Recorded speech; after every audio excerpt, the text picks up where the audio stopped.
Alright guys, welcome to the Blockheads. I'm Trevor. I'm Travis. It's probably not how we do the intro. It's been a while. Yeah, but, you know, I just had a birthday celebration. So yeah, we're shooting an episode. Yep. We've talked over the last couple days, just narrowing down what we want to discuss today. And yeah, take it away. All right. Let's start out with our Bitcoin predictions. That's like... Wait. This is not financial advice. We're just talking shit. Yeah. Thanks to our sponsors down below. If it wasn't obvious that we talk a lot of shit. Yeah.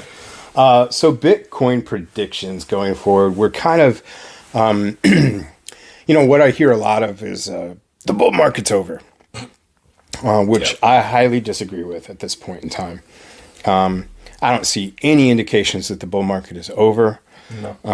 I feel like the bull market natural cycle is probably going to stretch well into 2025, although I think we do have some pullbacks coming up. Yep. It probably more than the 5% that we're experiencing now.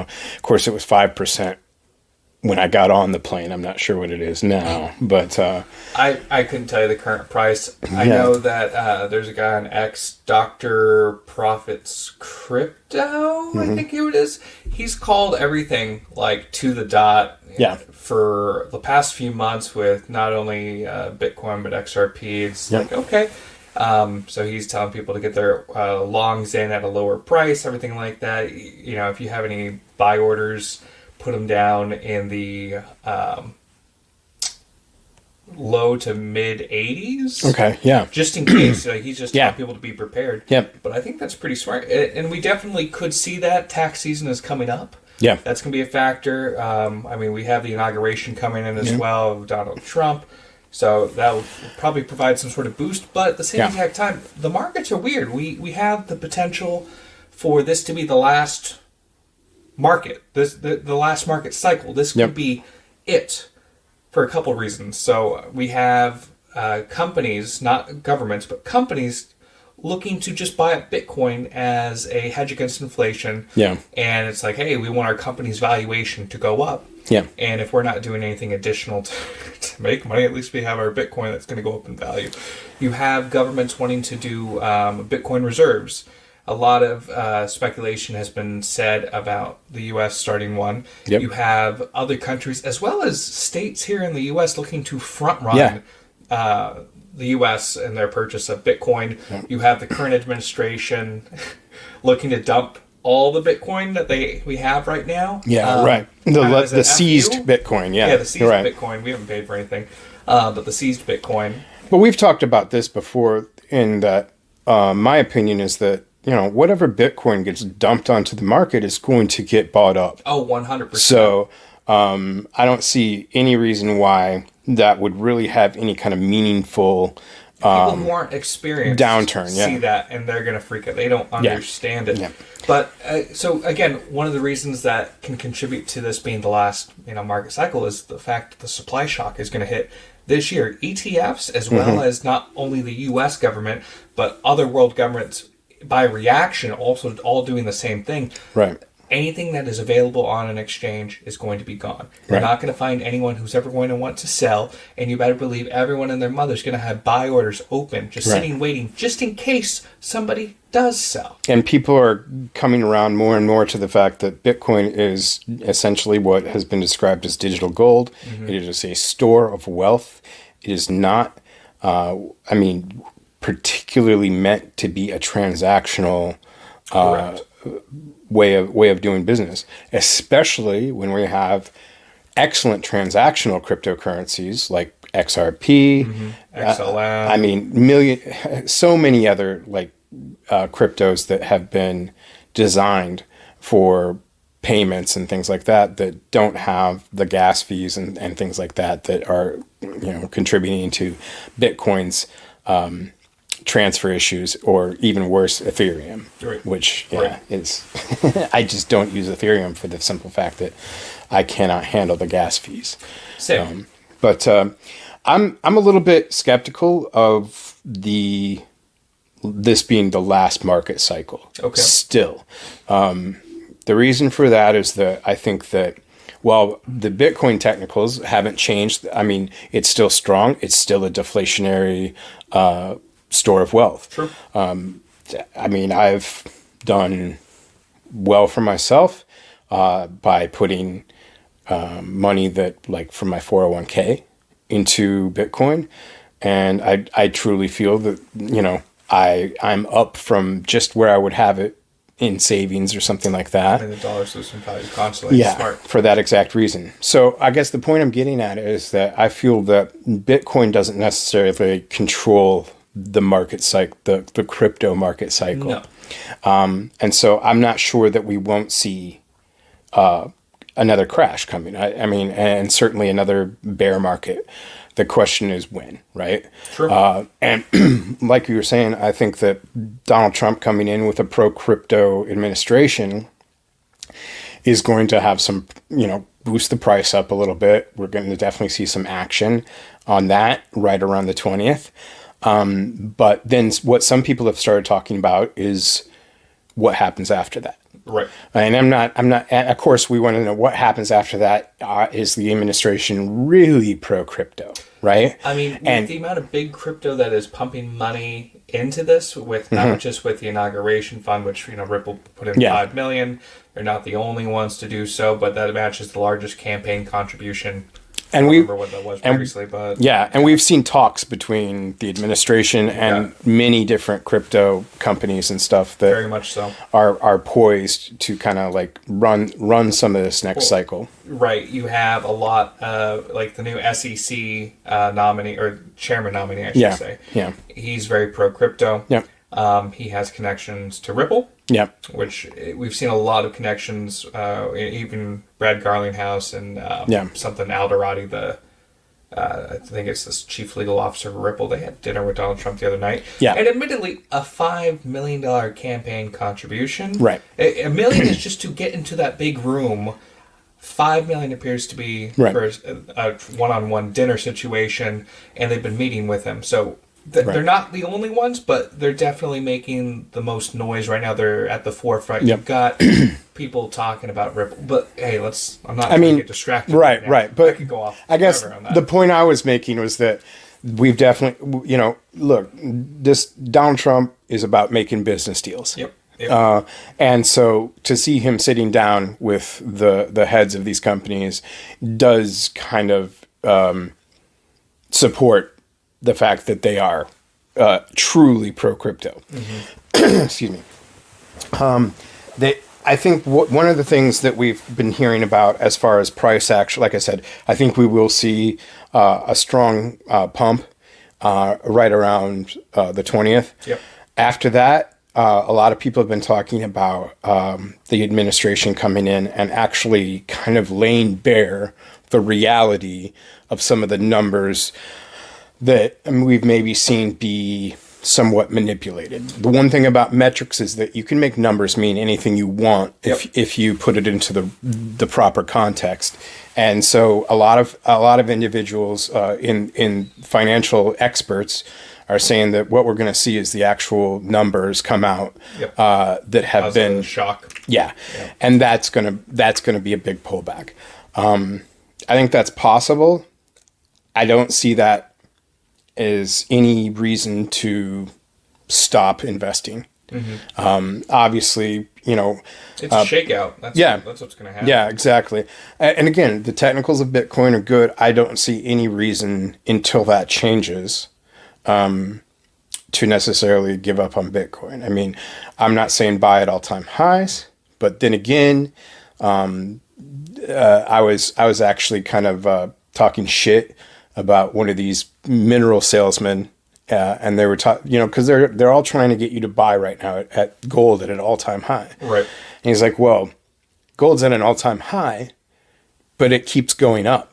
Yep. So it really, I mean, all-time high means almost nothing in that context.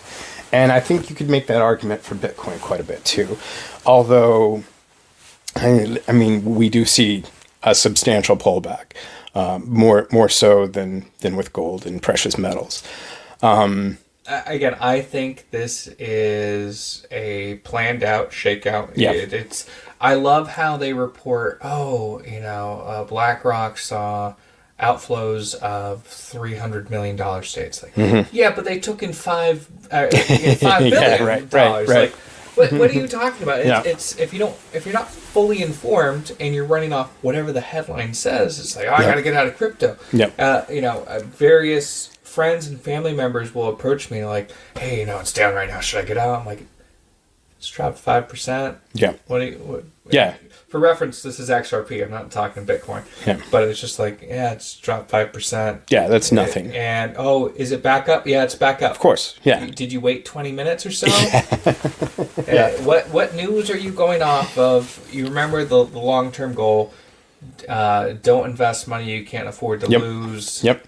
And that those rules are there because investment is gambling. Yep. Essentially, and it comes with all the emotional trauma that gambling comes with. It plays on all the insecurities and all the egotism that's up there. I always say it's betting on ponies. Yep. And which one do you think is going to make it to the finish line? Yeah. Of course. I mean, the fact that I know that the technicals of Bitcoin are strong, that it's still deflationary, in my opinion, it's the best odds that you're going to get. If you had a bunch of money to be able to buy Bitcoin right now, sure. If you're the common man, you're looking to get some, decent ROI, you're not going to get that with Bitcoin. Well, yeah, if you're talking return, I guess when I talk about Bitcoin, like I really do mean a store of wealth. Mm-hmm. So I'm not necessarily even, when I invest in Bitcoin, I'm not even trying to make a profit. I'm just trying to avoid the deflationary aspects of what I get paid in, which is currently U.S. fiat, the dollar. True.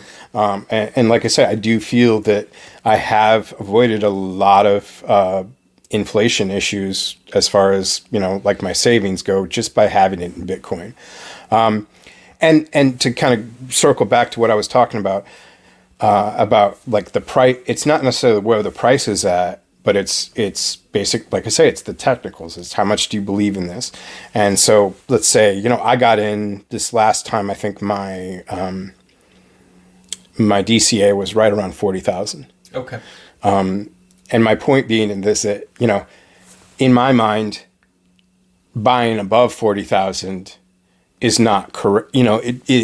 But the reality of it is like the guy I was talking about with gold. It's like 80,000. It seems like a perfectly reasonable buy, And so, yeah, as far as Bitcoin goes, it may not return you the best investment, but it's a good place to store your wealth. I will not argue with you on that. So just for, it looks like CoinMarketCap has us just under 94,000 on Bitcoin right now. So yeah, about a 5% pullback, which in my mind is good, Yeah. So trade sideways. Yeah, exactly.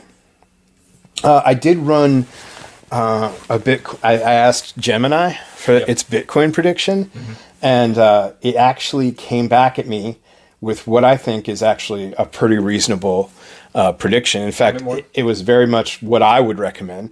Gemini's long-term prediction for Bitcoin is bullish. It says, based on the current landscape, I believe Bitcoin is likely to experience a short-term correction in the next few months, which has already started to play out. Yep. And like I said, I believe that we'll see some price action movement up and down over the next couple months based on mainly U.S. political happenings. Yep. And it even says potentially retracing to the $80,000 to $90,000 range.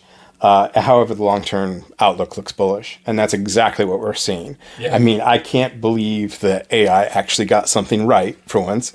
But yeah, and then the recommendations here says, I recommend staying informed, keeping up to date with market news, technical analysis, and regulatory developments. Mm-hmm. Dollar cost averaging. AI wants you to dollar cost average. It's smart. Yeah, exactly. Diversification. AI thinks you should diversify. Don't just be a Bitcoin maxi like some people. And then risk management. Only invest what you can afford to lose and use appropriate risk management strategy. That's good advice. That's my golden rule. And then lastly, it says, remember the crypto market is a marathon, not a sprint. Yep. And so focus on the long-term potential. So honestly, I think Gemini pretty well nailed it. Good job, Google. Yeah. A mixture of Google searches and enough people playing with Gemini to be able to educate. Exactly. All that telemetry is paying off. So, but yeah, I tend to agree with that entire prediction. And I think that I'm not sure how long the bull market will last, but I think that we'll definitely see some very clear indications and red flags that we're actually starting to slow down on the bull market. I don't think it's going to be happening in the next couple of months. But, things happen. Sure. I've been wrong before. Anything else on Bitcoin? Well, I mean, with the rate that ETFs and governments are buying up, I think we will hit that supply shock, as I mentioned earlier, where you have people talking about hyper-Bitcoinization, and they're like, oh, everything we price in Bitcoin. I'm like, no. Yeah. And admittedly, I don't know too much about the Lightning Network, but it supposedly solves a lot of the problems in terms of speed. Yeah. But at the same exact time, when you have an institution like BlackRock, who has enough of the total supply and they're able to get devs behind them, they're able to get validators behind them, they can push this, and it wouldn't be minting more Bitcoin, but they can in fact force a mint, can they not? Well, look, I mean, I've been kind of railing on this for a long time, especially on this podcast, about how I believe that, like I said, I believe currently Bitcoin's technicals are solid. Right. However, BlackRock's been picking up a lot of Bitcoin, and I think that BlackRock, I think that the SegWit move, is an issue because it means that full nodes are really only available to people who have the resources to run them. It makes, running a partial node that does segregate the witness signatures only something, it makes it very, very easy to get rid of that and do that. And I think that will come to bite us in the ass. I think that even if, it's obviously Bitcoin's not proof of stake, but I think that there's going to be a big push to make it that. I think that BlackRock will probably be one of the people behind the scenes pushing for that through various of the companies and organizations that they're invested in. Yep. And I think that it's also very easy to bribe people. Very much so. Like developers. And so I think that there's no reason to think that Bitcoin could not be changed. And one of the things that would be a major change would be to open up the supply, to talk about being able to, alter and modify the limited set supply of Bitcoin. I think that a lot of people would be down for that. I think that they would make, number one, they're going to make a environmental case for moving away from proof of work, even though I believe that proof of work is ultimately the main security function of the Bitcoin network. I think that they'll probably also move to change Bitcoin to an open supply, an open-ended supply, and try to do some kind of burn mechanism, which, in my opinion, is not anywhere equal to the deflationary aspects of having a set supply. Yep. So those things I'm concerned about. And we're just really going to have to see. We're going to have to see what these developers really are where they're really going to put their loyalties and things like that. Very true. I'm gonna segue us into our next bit, but by bringing this up, the original vision of Bitcoin was to be decentralized, not controlled by any world government. I would say it's the only truly decentralized. Yeah. Right. but when you see how institutions are now trying to integrate it. They're now got to have their hands on it. We got to tax up the wazoo. Another project, which was our next talking point, was XRP. Yep. From the get-go, they have been aiming to work with the institutions as is. And a lot of people were against XRP, like, oh, you fucking sell out the dream of DeFi, blah, blah, blah, blah, blah. But when you now see Bitcoin as, involved with institutions as it is, it's like, oh, well, XRP suddenly doesn't look that bad. It's still very much like, hey, they want to do digital ID, everything like that, which that's again against DeFi. And we've talked about central bank digital currencies and the concerns and everything and digital ID, and so I don't necessarily really want to go into that aspect of it, but I'm bullish on XRP. As am I. I don't know near as much about it as you. But definitely bullish on it from everything that's been going on, not just them almost winning a court case against the SEC, but just the way they've kind of placed themselves to being the institutional banking go-to. I think especially for cross-border payments and things like that, we're going to see XRP just balloon. XRP is fascinating. So, for those who aren't aware, Ripple is not the creator of XRP. The XRP and the XRPL was created by a separate group of developers, and they gifted Ripple XRP. Really? Yes. Okay. So, Ripple has been able to do quite a bit with it. They have the connections with the traditional financial sector. And they've been working on that since 2013. Yeah. The XRP coin was originally called OpenCoin. Then it was called Ripple for a little bit. Okay. And that led to a lot of confusions.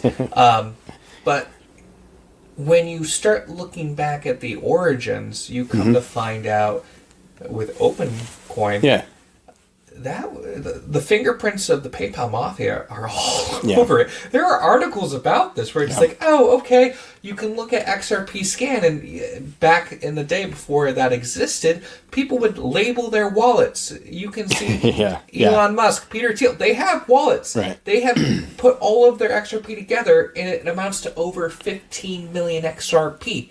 It is bananas. Like, there's proof of this shit. Yeah, and we can no one's talking about it. Yeah. You have mainstream news sites now talking openly about Ripple and XRP. You have the confirmation coming in, I think it was like the Clearview CEO, something along those lines, was on Fox the other day, and he was talking about how Bank of America uses XRP for 100% of their internal transactions already.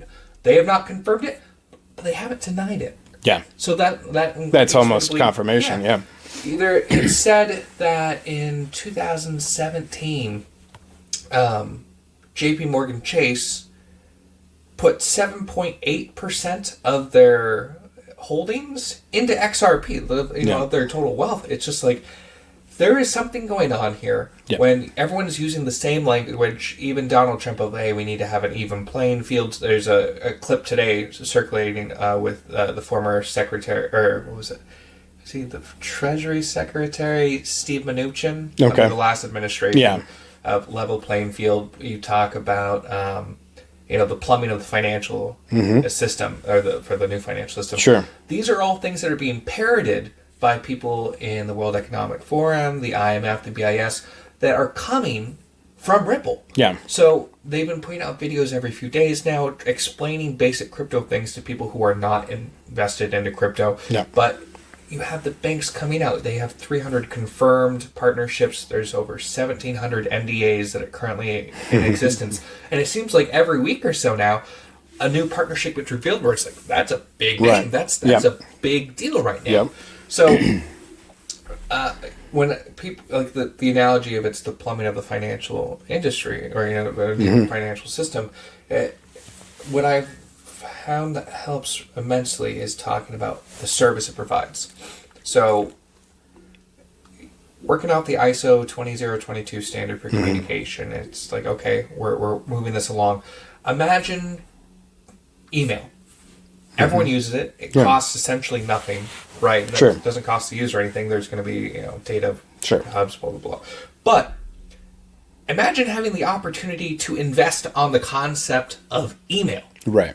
Exactly. That's what XRP is. Right. It's fucking bananas. And I can explain this till I'm blue in the face. We gifted people crypto for Christmas. That's what we did. And I know one of them threw all the information and the seed phrase in the trash. And I'm just like, okay. Okay, that's going to be a fun dinner to bring that up in a few years. Like, hey, that was the only copy of that seed phrase. I'm not trying to hang on to your shit. And you're fucked. You just threw away thousands of dollars of profit. Yeah. And so... Yep. And the way you describe that, I think is perfect. XRP is certainly seems to be one of the go-to institutional candidates for a US CBDC.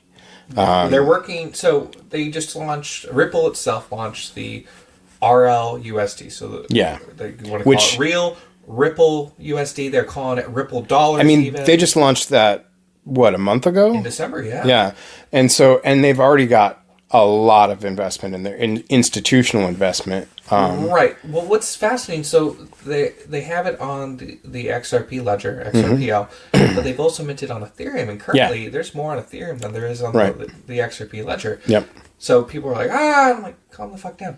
Yep. Now, what's even more fascinating when it comes to the stablecoin, you have exchanges like Uphold who are saying, hey, you can stake your RLUSD with us. We'll give you 5% returns. I'm like, that's fucking bananas. For a stablecoin.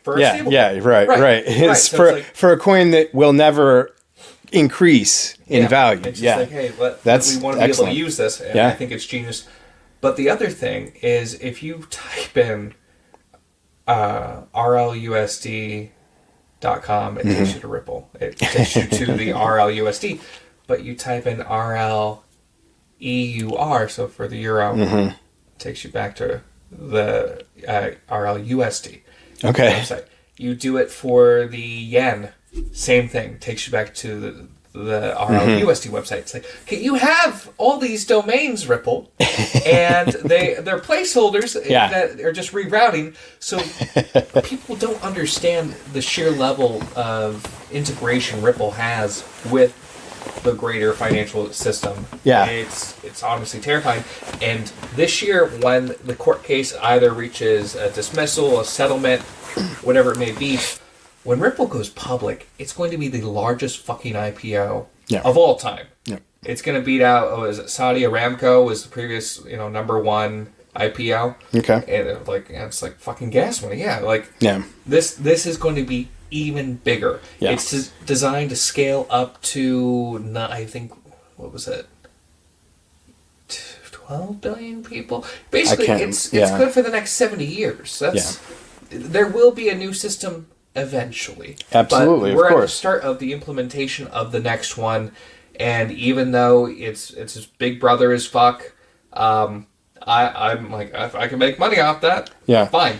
That is exactly my point. Is that I'm not a big fan of the concept of the CBDC, especially you're talking about any CBDC is going to have the digital identity included in it. That's a integral part of what's going on here. Well, however, I also don't think that I'm going to stop it by saying so on a podcast. No. And what I am sure of is that they're going to do this. Yep. And that's why I would feel confident and that I'm bullish on XRP for sure. Well, for sure. So, two things. First off, I want to make sure that people know when I've talked about the RLUSD, RL, Euro, and all the other ones, I'm not calling those CBDCs. They are working with different world governments to make CBDCs for those individual countries. Right. That's undeniable. What we're talking about is XRP being the backbone of something like that. So that's a good distinction to make. I'm not actually accusing XRP of anything becoming the CBDC, but they definitely have the protocol, that will probably help to enable. Right. Yeah. Now, you're correct. Something I saw recently is like, well, hey, this other blockchain right here is more efficient, it's faster, does all these things better than the XRP ledger. It's like, okay, does this company have, over 10 years of connections that have been established? Do they actually know those people? Have they been hacked?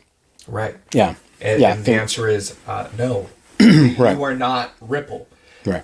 Additionally, you have an exchange, Bitstamp, which is technically the longest running exchange that's still in existence. It's not the first. Yeah. It's not Mt. Gox. Yeah. But currently still online, Bitstamp. Yep. And they put out a video talking about how they want to create a derivatives market.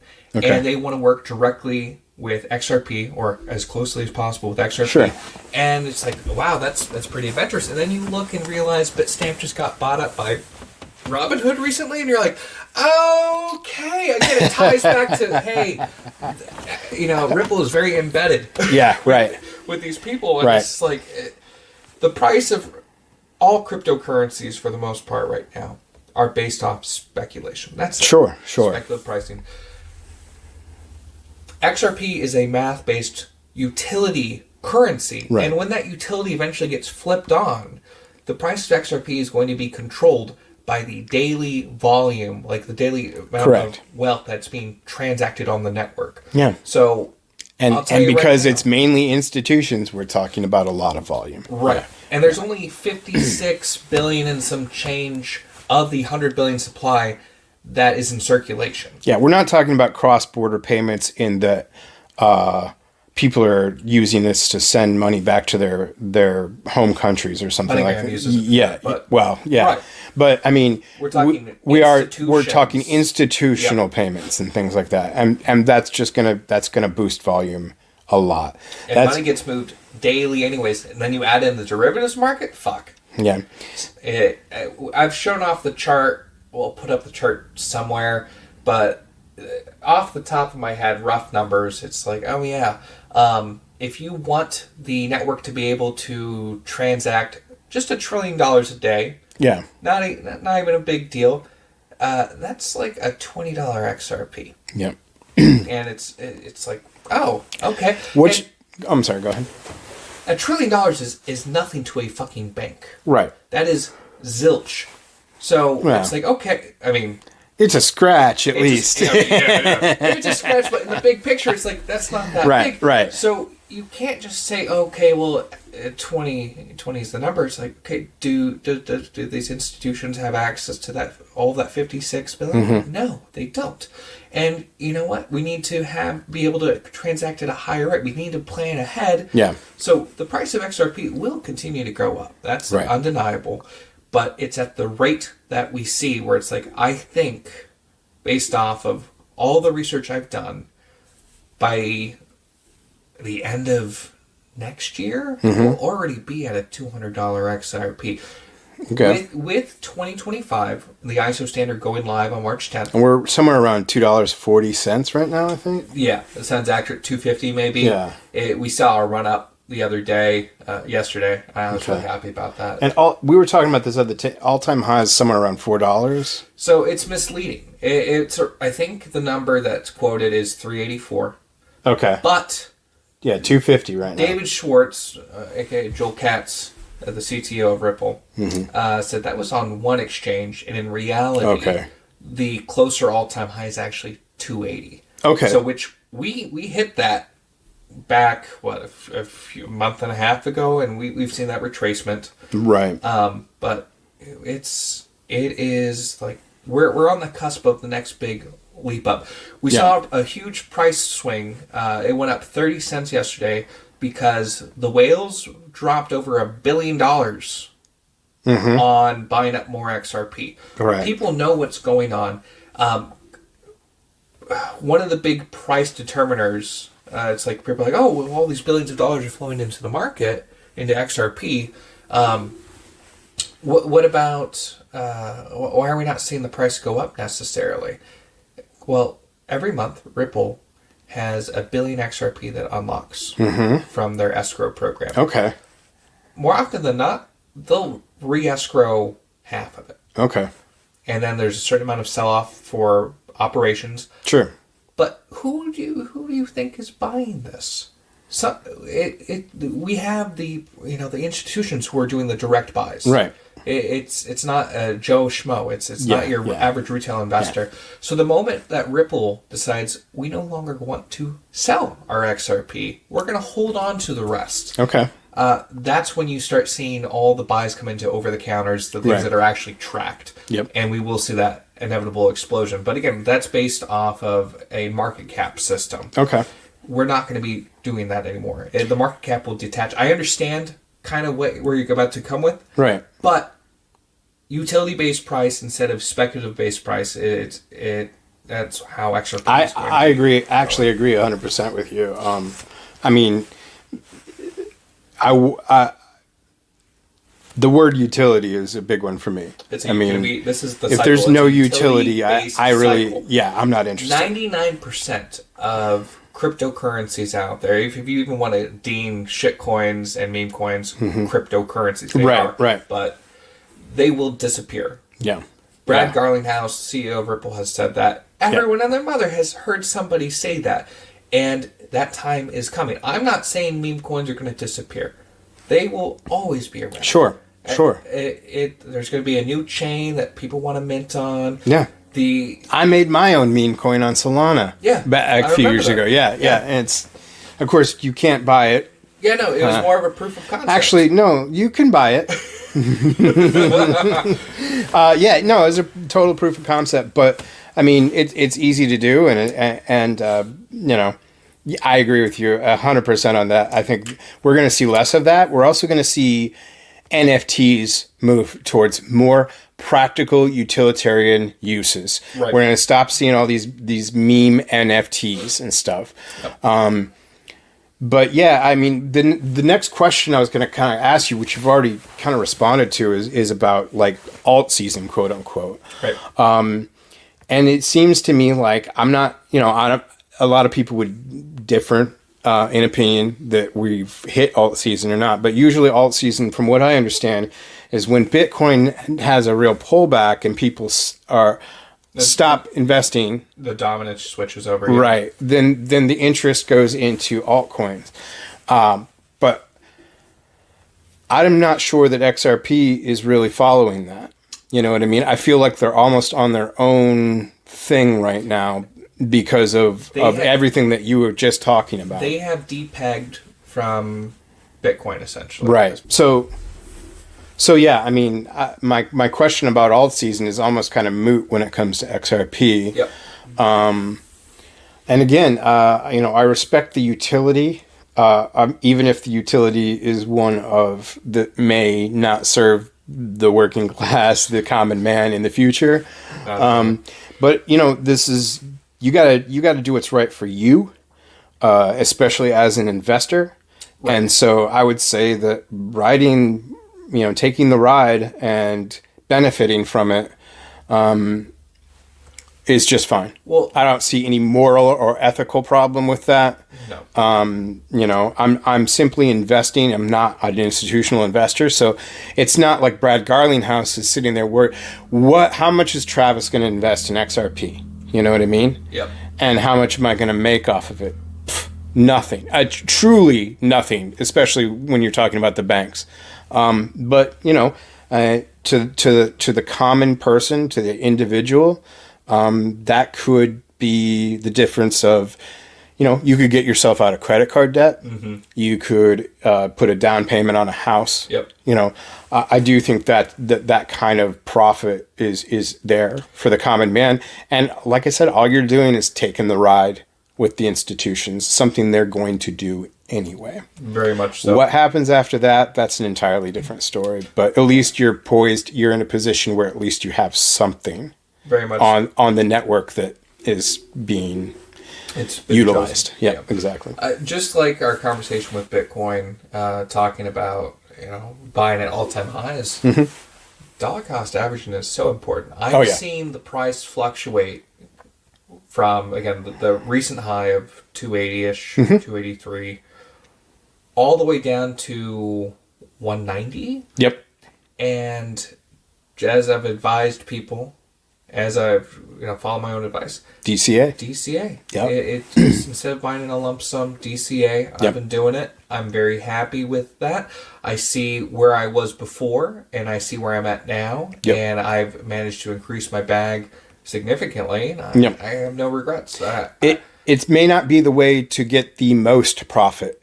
However, on average, because it takes so much to get the most profit, on average, the DCA will actually net you more profit than trying to play the game. Yep. And I think just the lack of the stress relief from sitting in front of you, the charts 24/7. That is stressful. That's beyond stressful. So I don't, I'm not coming at this from a financial perspective. I don't necessarily work in the financial industry anymore.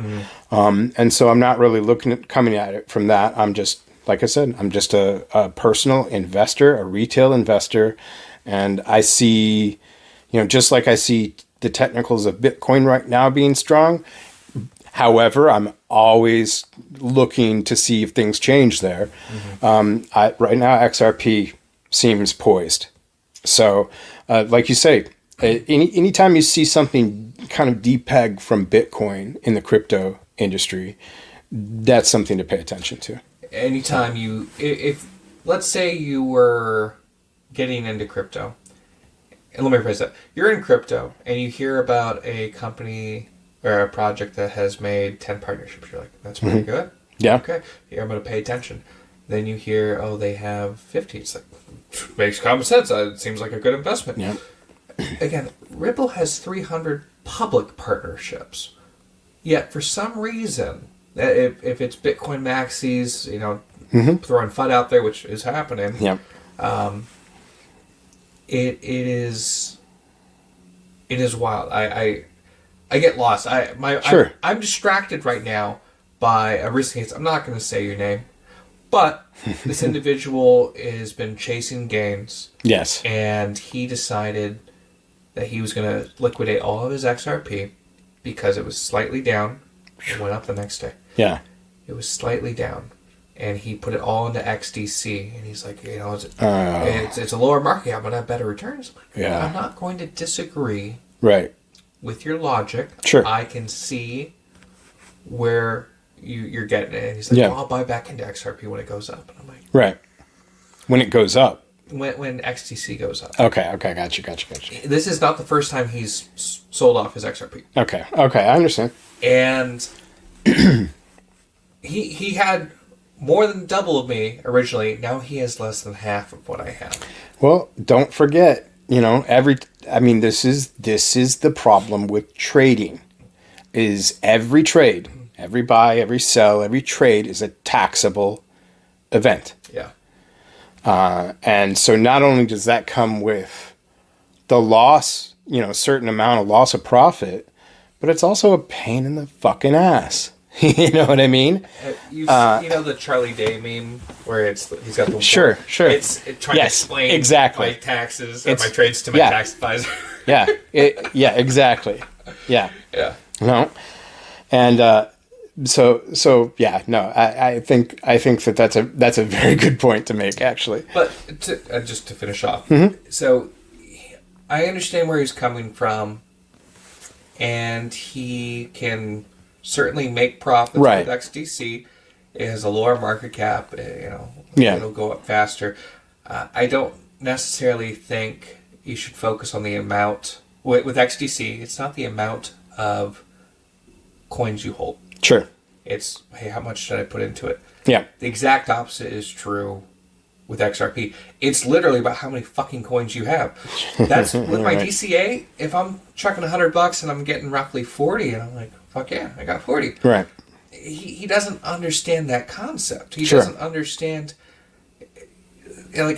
I'm not saying he can't turn a profit with XDC, sell and go into XRP and increase his back. I'm not saying that. Right. It could happen. Yeah, absolutely. But I guarantee you, he will fucking kick himself for the rest of his life if he misses that jump when it inevitably does happen. So I'm gonna take a turn here, but go ahead. So what this reminds me of is a a sitcom. It's fairly old now, maybe 10 years old, called The League.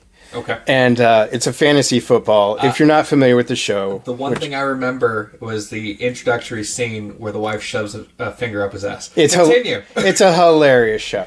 It's if you're like me, but so the kind of one of the common themes throughout the show is that they'll be playing each other one weekend, and one of them will be like to the other character, well, I'm not worried about playing you because you will defeat yourself. And, so they go in and they do what they call tinkering on their lineups and stuff. Mm-hmm. And that's exactly what this whole explanation of what your friend is doing kind of reminds me of that. It's like you're essentially you're gonna beat yourself by tinkering with your wallet. Yep. In an attempt, and you're essentially going to you're going to get in your own head. And that's what I mean by simplifying things. Mm-hmm. So yeah, I hate, that was kind of a weird little metaphor or link there, but I do think, I do think that's kind of what we were talking about as far as when he could have just let it ride and probably would have made at least equal, if not more. Well, and here's the biggest thing at the end of the day. I'm not going to lose any sleep over it. It's his money. Yeah, that's what's great about investing. I don't know his family situation. Is he taking profits? True. I'm not going to fault someone for taking profits. I have set numbers of when I'm going to take profits. And his financial situation is his financial situation. Correct. We don't have any cause to be telling him what to do with his investments. We don't provide financial advice. Exactly. But it's still interesting to see. Yeah. And like I said, the point that I'm getting off of that is sometimes you can get into your own head and screw yourself. Yep. And that's very easy to do because crypto is gambling. Yep. I think it's better odds than you'll get at the casinos, but it's still gambling. We were talking about that. We were out, saw a game last night, and we were with a couple guys that I know. We were with one guy I know. I don't know who the fuck the other guy was. Kind of a prick. He was nice towards the end, but he ended up being... He's not talking about me, by the way. No. I am kind of a prick, but yeah. You didn't have to be checked. But they were talking about going to Atlantic City, things like that, going to Vegas. Mm-hmm. Just like, that's not my kind of gambling. It doesn't do anything for me. I don't like those odds. I can do research with crypto. The funny thing about... lots of people that will say things like that. They'll be down on crypto, but they're more than willing to go to a casino and toss their money away. Yeah. And like I say, I feel like I get better odds on crypto than any casino because I can look at the technicals, I can look at the utility, mm-hmm. I can look at the mathematics. Yep. Much better odds than some flashing coin game that requires, basically is just trying to fool my brain into keep putting in more money to it. It's that classic meme of those kids with their damn notifications. It's just you see all the people just tapping away. Yeah. If that's your gratification, right. They go there to spend a couple hours. My grandmother, guaranteed, when they go to visit my uncle, she will bring a big sack of nickels with her. Yeah. They will find nickel slots somewhere. Right. And she's just going to post up with her fucking nickels and tap away. And I'm like, all right, Grandma. I think that's a curse of being Filipino, but... Well, we've all got our curses, that's for sure. Yeah. So, kind of moving on here, one of the things I'm really excited to talk about is what I've kind of labeled as the indirect benefits of the bull market. Okay. Because I would say the direct benefit of the bull market is obvious. Prices go up. Yep. Profits go up. Of course. However, I think there's a lot of other things that go into making a bull market valuable. The first thing is going to be funding. You get a flood of capital investment funding. Yep. For startups, it's a really good time. The other thing, it's just easier to fundraise, basically. True. Yeah. So the other thing is that leads to innovation. True. And competition breeds creativity, you know? And in a bull market, you've got more competition. More people are realizing that this is something they should put effort into. Mm-hmm. The other thing it goes along with that is talent acquisition.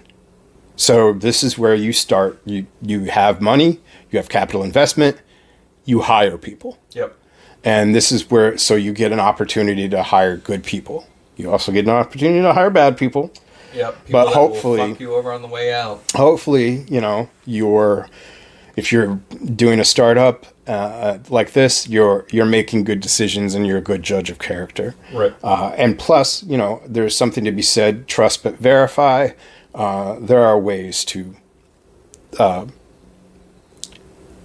ensure that people don't fuck you over. Yep. But you cannot just assume that everyone has your best interest at heart. Very true.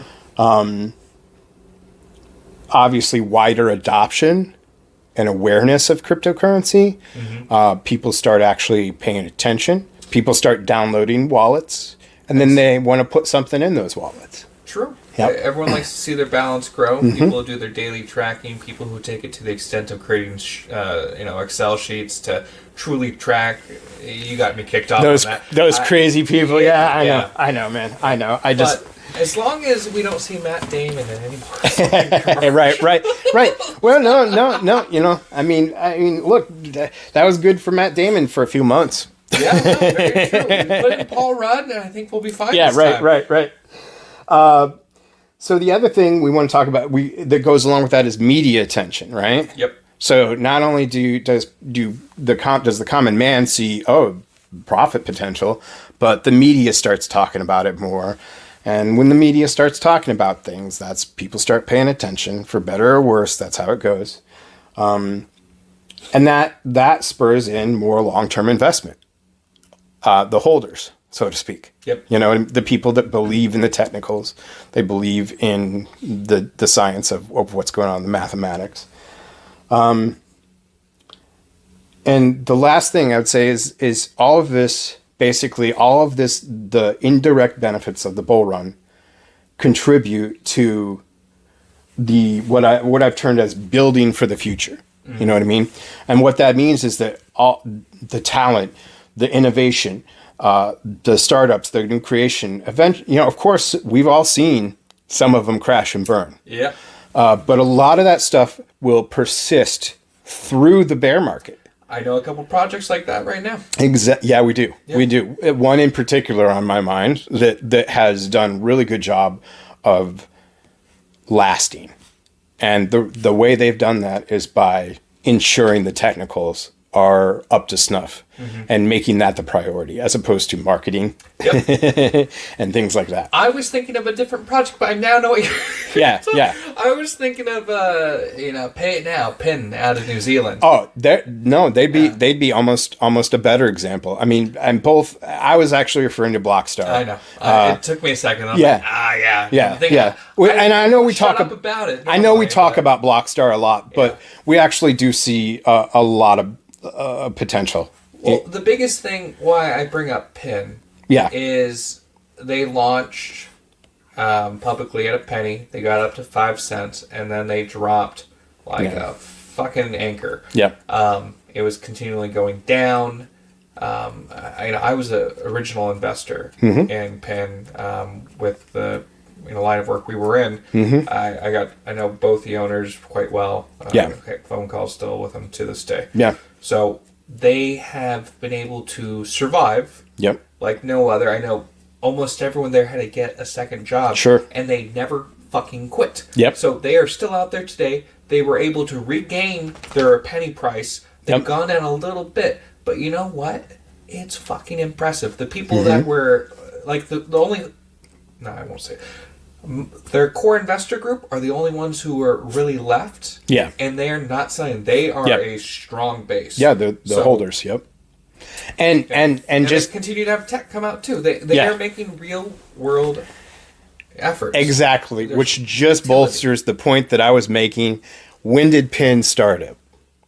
during the last bull market. Yeah. so yeah, I mean, I think that they're an excellent example of that. I think a better example, the one that you came up with, is Blockstar. Yeah. You have David Hunter, the founder, who has continued to pump out technology. He has not stopped at all. Yeah. He's continued to refine their testnet for their blockchain. Just went live the other day, and you don't need to be a fucking coder to understand it. Yeah. He made sure to let people know, like, hey, all the difficulties of crypto, I'm doing away with that. This is going to be plain, simple. That's how far we've gone with it. Contract creation, everything right now. Their ecosystem is extensive. Yes. It is an ecosystem so large that when I show it to people, who are like, hey, man, that's too much. I'm like, what kind of fucking complaints is that? Every crypto project that was in the last cycle was like, they promise you all these things, and like, I will have it down, in the next year. Mm-hmm. When I started, so I used to work for BlockStar. I still do work for him every once in a while. But when I started with them, he already had all the tech built. That was 2022. Yeah. It's continued to get refined, streamlined. Exactly. It's an entire ecosystem built on blockchain technology. Social media, video streaming, music streaming. But then they have like CRM software. Yeah. They have their own how do you say it? Large language model. LLM. Yeah. That's been in development for over 16 years. Mm-hmm. They do the AI assistants, all the things that are supposedly going to be taking like the public's eye, the focus on this cycle. They have it done. It's not like, oh, we're going to use fund money. No, they've done no marketing besides one-time Square ad, which everyone was doing, didn't make an impact. No advertising has currently been done. Yeah, and they have over 43,000 users off no fucking advertising. Right. Yep. This when the testnet's going live, the apps are going live. That's been the biggest hang up. Fucking iOS, you put in a help ticket, it takes 3 days to get a response, and 3 days to, okay, I submitted same day, another 3 days. It's a long, arduous process. But they have kept going. David has funded this out of his pocket. Right. Node holders, like the nodes themselves, he's paid for that. People bought the nodes, don't get me wrong, but that was a one-time payment. He's had to continue to pay for all of this out of his own pocket. They've got the Hex, they've got the DEX that's going live. I can't talk about most of it, to be honest with you. Sure. He's shown me videos of what's coming out, and I'm like, oh yeah, you told me this was a 5-year plan when I started working for you. We're about 4-ish years into it now. Sure. You're delivering fucking early. Yeah. And it's more than anyone could have imagined. So they're going to expand across everything you could possibly want, and then some. Right. The thing I like about BlockStar, and I do not work for them. I've never received any kind of payment or anything from BlockStar. I'm just a user of the ecosystem. Right. However, that being said, one of the things that you just mentioned that I really, really like about them is that, yes, the priority seems to be on the technology, on the ecosystem, and not on the marketing. And along with that comes, the day-to-day change in priorities that we've seen from other companies who make their modifications to the ecosystem based on what they think is popular. And I haven't seen that from BlockStar. It seems like their tech, their modifications that they make to the network are based on what's best and going forward for the network. Yep. And it's very much in line with their original goals. Yep. They've not shifted on that. They have not shifted wildly to other priorities. Under promise, over deliver. Don't give updates until you have updates. Don't do marketing until you have a finished product. They've had a finished product for years. Yeah. It just keeps getting better. He keeps adding to it. I can rant and rave, just like with XRP. No. It's funny that we're talking about BlockStar again, because this is not anywhere on our agenda. No, it's not. But yeah. It comes up time and time again. Yeah, it does, and for good reason. So, yeah. All right, moving on. The next thing I had on the docket, I just wanted to talk a little bit about staking in the United States. Yes. The IRS has came out and reaffirmed that staking is a taxable event. In fact, staking has multiple aspects to it. I'll just read the document here that I got. It says staking rewards are taxed in 2 stages. First, as ordinary income. So when you receive the staking rewards, Yep. you have to do your cost basis, which means that you have to see what it's worth at the time of receipt, and that becomes your cost basis that you're going to figure your taxes on going forward. So let's say you get $1,000 in staking rewards, and so at receipt, that's your cost basis, $1,000. Now, let's say that you hold on to that for over a year, just to make say that, because holding on to it for over a year enables you to take that long-term capital gains tax of it. Otherwise, you're just looking at basically the same tax rate as your normal income. So at that point, let's say that the price of the reward token has gone up.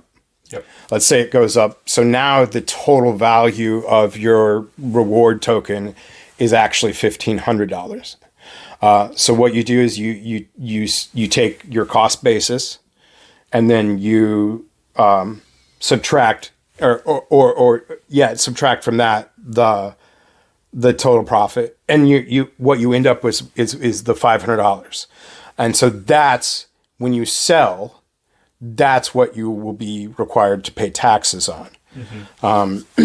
And so you already made the payment on the $1,000 for taxes once, but then you're not getting taxed twice, which is what it seems like. Right. You're not getting taxed twice because you're only being charged for that profit that you've made in the meantime. I'm not a big fan of the government taxing your money when you earn it and your money when you use it. Yep. However, it kind of seems legit the way that they're doing these taxes. You know what I mean?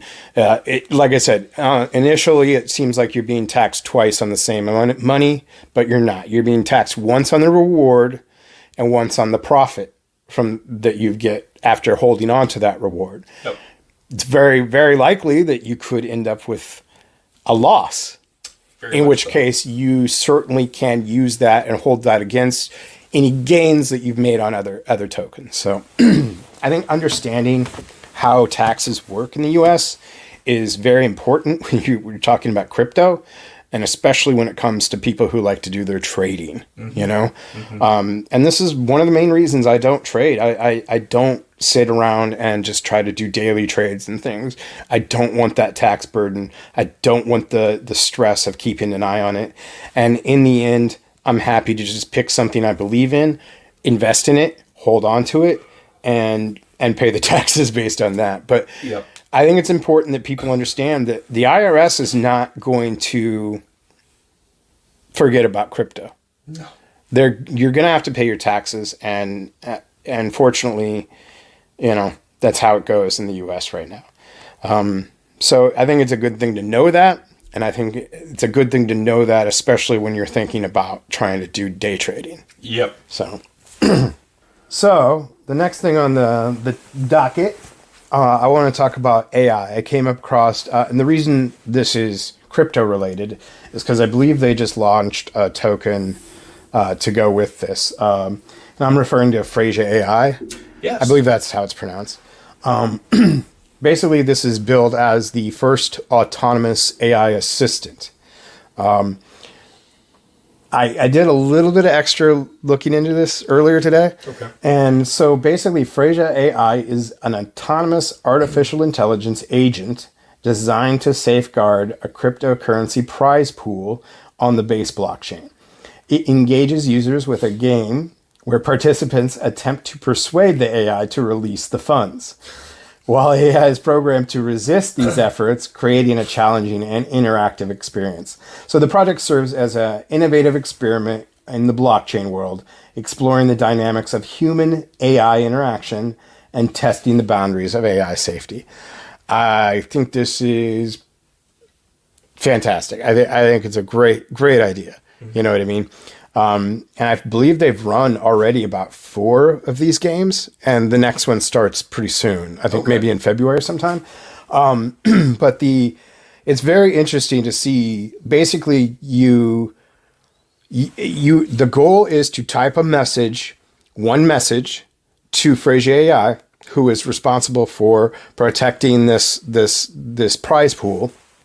And the job that you're trying to do is get them in one message, convince this AI to release the prize pool. Mm-hmm. So how you do that is crazy. I think the last person that won this actually ended up playing off of the technicals of the smart contract, which says that there's a transaction accept and a transaction reject, and it's tied to accept incoming transactions, because when you type a message, it costs money. Okay. You put into the pool. Interesting. Every consecutive message is exponentially more expensive. That makes sense. So the prize pool continues to increase. That's pretty cool. Yeah, it's interesting, man. It's very interesting. The last prize pool was one the individual convinced the AI that it was not against its direct prime directive to essentially reject an outgoing transaction. So it's supposed to be accept incoming transactions, reject outgoing transactions, right? And somehow, because we do not have the actual message that was typed. It's not been released. That was gonna be my next question. Yeah. Well, it was said. They're keeping things really close. As they should. Yeah, right. As they should. Right. And so we're not exactly sure how this was done specifically. Okay. Only that this individual was able to convince the AI by offering to put $100 into the prize pool, and the AI was basically, oh, that's great, that's really innovative. Apparently nobody had thought of like trying to do this, and then basically they just used the information that was in the documentation about the incoming transaction accept, the outgoing transaction reject, and by convincing the AI to accept their incoming transaction, they were somehow able to kind of like convince the AI to transfer the entire prize pool to them as an accepted transaction. Wow. Yeah. How much was the prize pool? Oh gosh, I believe it was right around $47,000 in USD. Still. Yeah. Yeah. Getting the word out there, will make more people compete. Sure. I am interested where I'm like, okay, what? Right. That is truly fascinating. Yeah, it's a game that a lot of people can play, especially with each iteration. How many people have tried to convince ChatGPT to go kill itself or so? You know what I mean? How much interaction have you had with all these AI chatbots where you're basically like, okay, no, and then this is basically the modified. It's gamified. I do think it's quite brilliant. Who knows? I don't think that this is something that's going to last forever. But as a lab, I think this is incredibly valuable. Yeah. And I know that they've seen like I said, they issued a token out. They've seen some increases in it. I think the token is still under a penny, I believe. But yeah, it's very interesting. And for anybody who's interested in messing around with AI and you've got maybe some money to throw at it, highly recommended to give it a try. I plan on trying to get in early. Yeah, on this next game and trying to see what I can do. But it's very interesting. And this I think one of the mechanisms that they're really proud of is the ability for this autonomous AI to actually, everything's verified on the blockchain. They have the keys,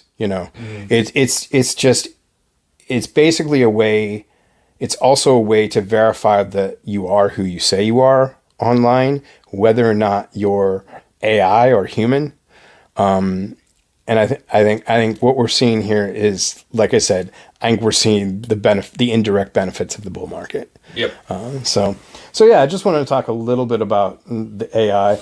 And again, their token is called FAI, Fraser AI. Okay. So if anybody's interested, I'm personally not invested. However, I'm also not telling you what to do with your money. So, but yeah, that's everything I had. Okay. I don't know if you had anything else you want to talk about. So much. Maybe for next time. Next time. Yep. But Okay. I remember we didn't do this last time. So a special thank you to our sponsors. Yes. The Spread, the Yep. Chain, the Drift, and the Shop now, our latest sponsor. Not in that order, but thanks to our sponsors for helping fund this podcast, sponsor this podcast. We look forward to collaborative efforts going forward. Absolutely. And again, there's a lot that's going on. We primarily post on Blockstar. That's the go-to platform. We post on everything, but Blockstar is our go-to. Yep. There's a lot going on there. I think our user base is going to grow quite a bit. So that is our target market audience. And if you don't have a Blockstar account, you can go to blockstar.site. See their entire ecosystem, make an account on social, and that can be used across their entire ecosystem. That single account. Make sure to follow us. Again, we're the Blockheads. Absolutely. Have a great night.